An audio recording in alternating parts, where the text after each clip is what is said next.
Year 11, Mrs. Chappell here. I just want to go through the A-level history course with you today. So I've got a PowerPoint which I'm gonna go through. Obviously, feel free to pause it at any point and just read in a bit further with some of the information on there.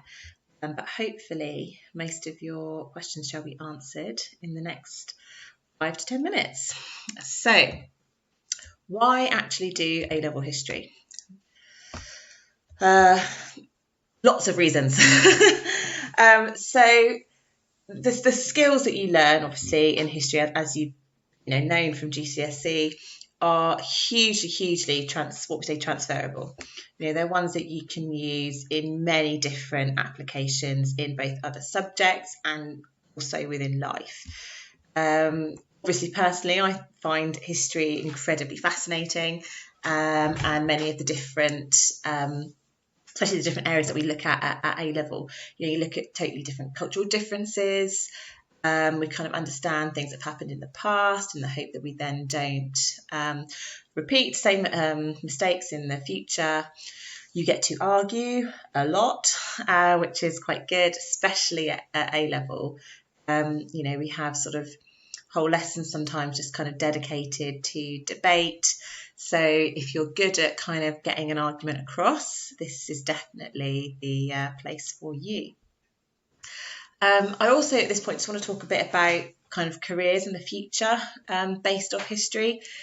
I think sometimes there's a misconception that if by studying history that you're kind of can often be closing off doors to yourself, or only sort of sending yourself down one particular career path, and that's really just not true.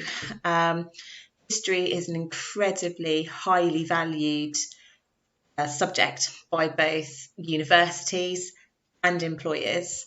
So it is definitely something that if you have that on your CV, it looks very, very good for you. Yes, there are traditional careers, should I say, associated with history, things like law or journalism, things in those kind of areas. But, we've had so many different students go on from Budehaven to study a whole variety of things at university. We've had people who have taken history go off to do medicine.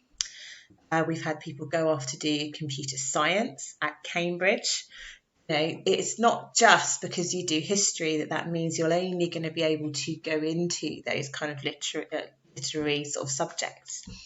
There's so many different opportunities out there for you. And even after you do a history degree, it still never fully closes off those doors. But when I was graduating, you had people, careers fairs were there and people would come from all over. I got approached by companies such as KPMG, an accounting firm, PricewaterhouseCoopers, places like that. They just look for students who have these highly valued subjects such as history, and that then opens up new opportunities for you as well. So I just don't want you to think that just by doing A-level history that you're kind of sending yourself down one path. If anything, you're kind of opening many, many more doors for yourself as well. So what do we actually do? We do 2 units, and the first one I'm going to talk about is the Tudors. That's the unit that I teach. I will, as many of you know, obviously I am about to start maternity leave in literally a couple of weeks, but I will be back next year, definitely. And the Tudors is the course that I teach at A-level. So you go through all of the different Tudor monarchs. We start with Henry VII and go right through to Elizabeth I. So we look at where Henry VII came from, where did this Tudor dynasty, appear from? How was it that they managed to, or Henry VII managed to stop England, a country that had been warring, War of the Roses for many hundreds of years? How was it that he managed to kind of bring an end to that? And then how we look at kind of how successfully England was sort of governed and sort of managed by the Tudors, each of them as you kind of go through.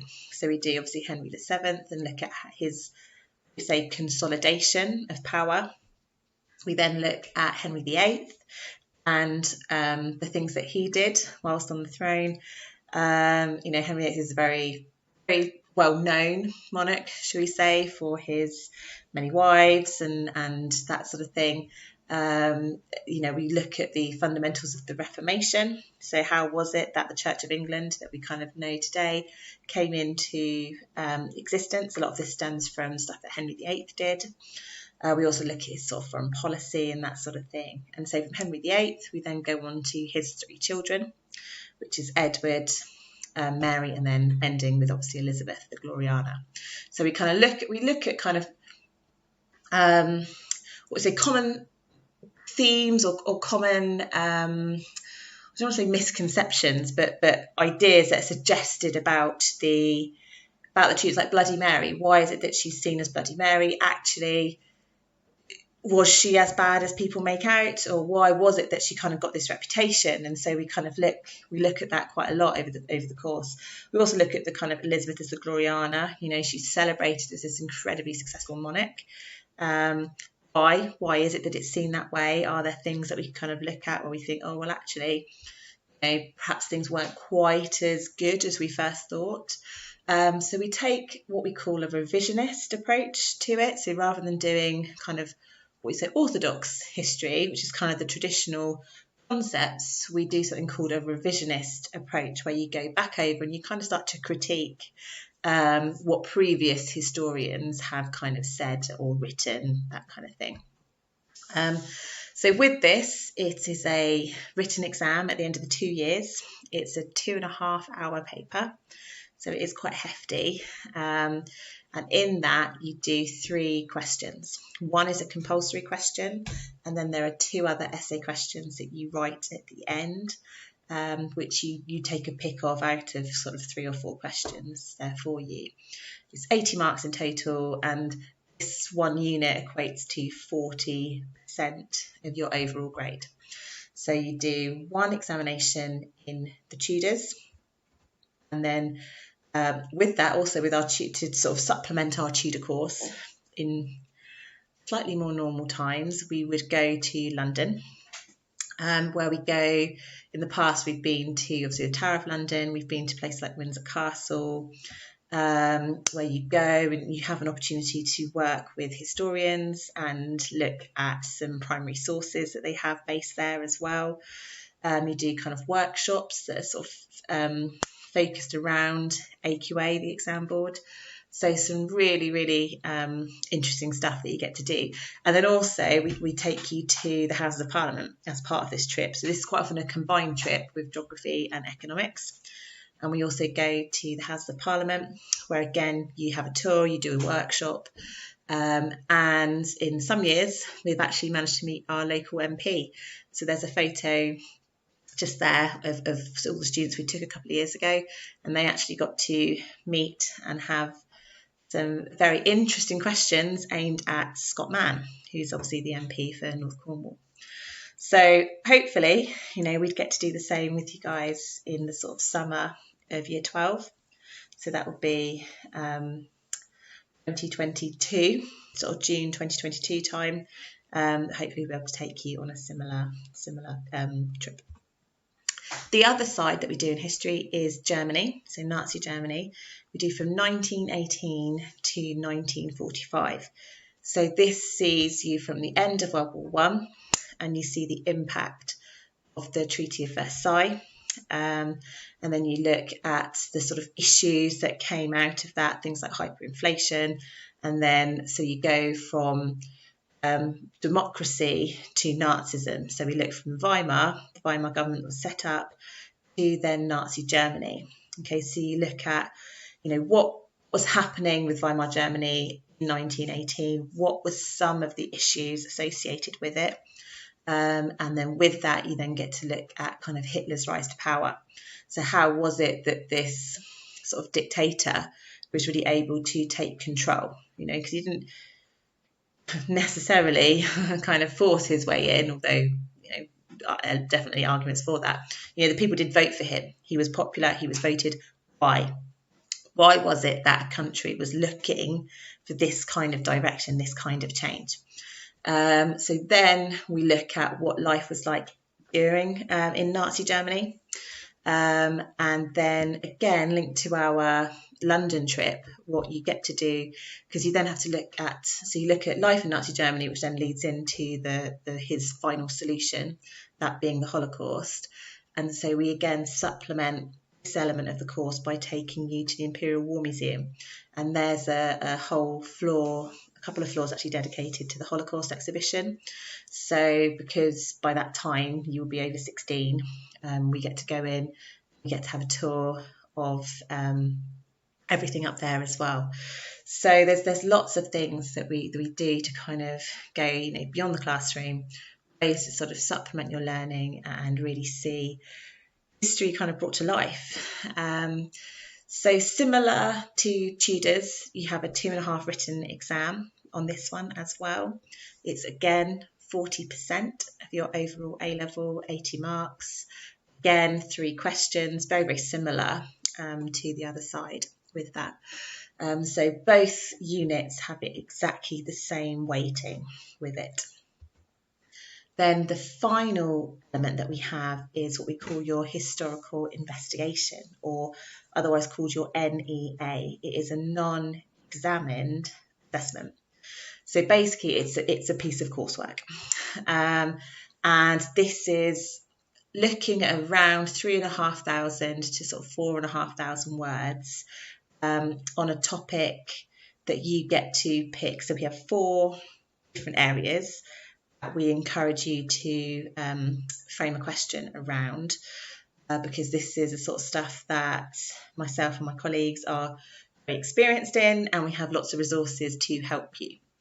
So the 4 different topic choices we have are American civil rights, Russia in kind of revolution, so kind of 1855 to around about the 1950s and Stalin and that sort of thing. British politics, so 20th century British politics, and also the witch craze in the 17th century. So those are the 4 areas that we encourage that you do. And what needs to happen is you then decide which element within that, so you pick a topic, for example, civil rights. You then decide, you write a question based on that. So that the parameters of it is that it has to cover 100 years. So you have to show sort of change, continuity over 100 years. So for example, here are some of the questions that people have done in the past. So this is a civil rights one, to what extent were the US presidents the driving force in the development of civil rights for Black Americans between 1863 and 1968? Okay, so that would be looking at, what impact was it US presidents, or what impact was it potentially on like other key individuals or even key events, things like the war, etc. We've got another one, a Russian one here, to what extent was peasant opposition the main threat to Russian leadership? So that's looking at the fall of the Tsars, Tsardom, and then again rise of communism within Russia. So there are lots of different things. We help you in sort of framing these questions and then work really closely with you in order to help you in writing this actual essay. So although it might seem like quite a daunting task at the start, 4,000 words might seem like a lot, but actually once you get reading, once you get down to it, you suddenly realise, oh crikey, I've kind of run out of words already, and then we have to work on kind of editing and sort of focusing our writing a lot more. Okay, so that's the sort of final element. So that's then 20% of your overall mark. So 40% on Tudors, 40% on Nazi Germany, and 20% of your grade is on a piece of coursework. Okay.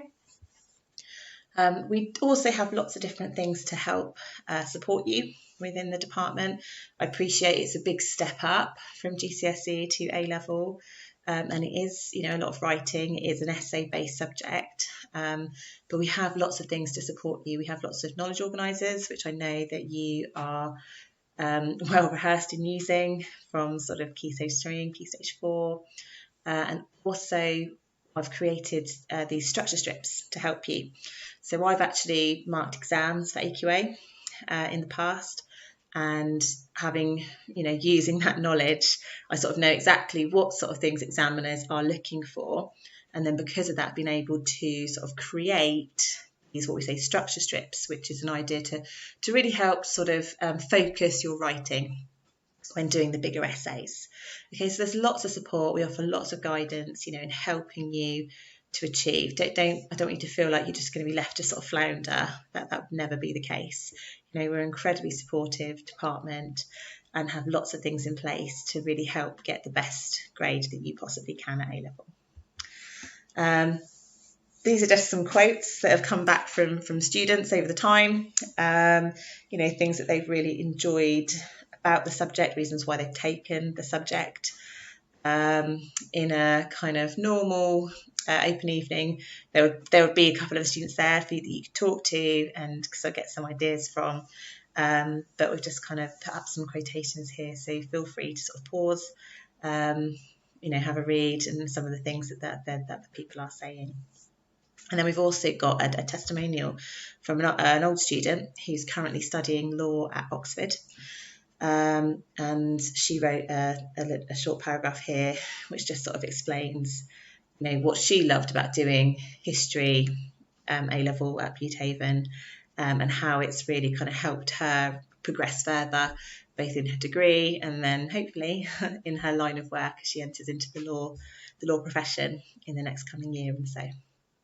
So again, feel free to pause and just have a little read of everything the student has to say. So the things we're asking you to bring with you: an inquiring mind, the ability to argue, albeit maturely, sensibly, some enthusiasm, self-motivation, and really looking for a GCSE grade of a 6 as a minimum. So if you've done GCSE history, looking for you to have that grade 6.